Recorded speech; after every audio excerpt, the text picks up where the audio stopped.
I'm Robin Bell. I'm making this video on behalf of my dad, Dean Bell, and I'm gonna make this secret. So I'm gonna make him a GoFundMe account. He needs heart surgery. I'm going to explain everything and a little bit of his history, who he is, and all the sort. So, a week ago, he was hospitalized, and then he was told by the doctor after running a bunch of tests, your heart, your aorta specifically, has enlarged from 4 centimeters to 4.5. If it hits 5 or 5.5, like you're dead. If you're not inside the hospital, when it happens, or you don't get the surgery you needed, you're essentially dead because we live half an hour away, 45 minutes roughly, away from the nearest hospital. And a lot of the times they take like 10 to 20 minutes to even get to a place, and you're going to bleed out before, the medical services arrive. So, I'm going to make a GoFundMe for him. I'm going to explain who he is. His name is Dean Bell, Dean Fabian Bell specifically. He's 65, turned 65 last year, actually, turning 66 this year. And he has a heart problem, needs surgery. So, all this came about because he was super stressed at work. Him being, 65, turning 66, is getting stressed very easily, has to work double shifts constantly. The other workers that work with him either get too drunk or too hungover to show up to work, and they're 20 to 25-year-olds who can take the stress. My dad can't. He's 66 turning. And that kind of pisses me off because I've watched firsthand what the job does to him, and he loves this job, but he hates it, how much stress it puts him under, how much it unfortunately beats him down. Because it's annoying having people who you're the assistant manager. My dad is the assistant manager, and people just don't listen to what he says. Nobody listens to him. They only listen to the regular manager, and the manager doesn't do anything about it.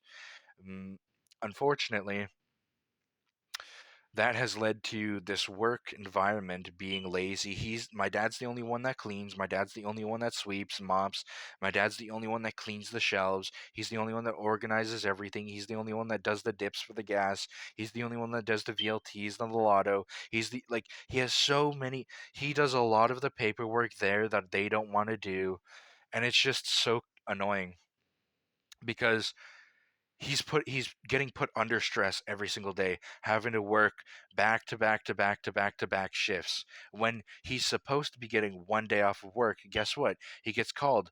Oh yeah, so and so didn't show up, they're drunk, I need you to come work. But I was supposed to be having a day off. Well, yeah, but you don't anymore, so come into work. Okay, he goes into work. For 3 days last week, he had to double shift, 8 hour shifts each. That's 16, 24, 32 hours alone. Or 32, 32, 34, whoever, who cares. He had to do that alone. And, that kind of really is just ticking me off and pissing me off because he's a hard worker. He loves this place. He would do anything for this place. But unfortunately, him doing anything for this place means that he's essentially forfeiting his life. He's putting himself under mass amounts of stress to have his aorta only enlarge slower and slower day by day, or more and more day by day. Yeah, and I'll tell you about his history growing up. He grew up poor. No matter where he went, his family couldn't get good jobs because they used and abused them. When he moved to BC, he was 19 or 20. He moved with my grandma and grandpa because he wanted to always stay around with them because he loved them, cared for them. And then his brother was put in prison. His brother ended up dying in prison. That spiraled my dad into depression where he drank alcohol.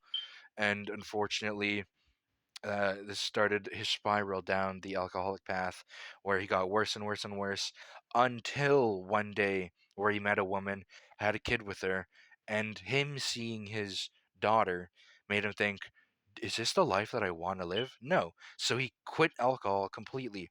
That was when he was like 25, 30 roughly.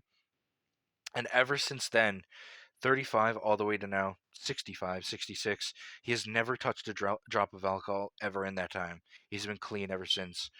And, him having his family growing up, he had my sister, my oldest sister, my older brother, and my older other sister, and me. So that's 4 kids. And he had to not only when he had 4 kids, because when he had 2 kids, he only had one job. When he had 4 kids, he had to have 2 jobs. So he was working a bunch of different jobs as like a gas pumper, as like just not a manager, sorry, a cashier. Um, I can't remember some of his other jobs because I was too young, but essentially he was doing those jobs for 8 hours each. Each, so he was also doing 8 hours as a cashier, then 8 hours as a gas pumper at a different place, and all of that stress over the years, having to, oh, what if I don't pay my bills on time? What if I don't do this on time? What if I don't do that on time? What if I don't buy enough food on time?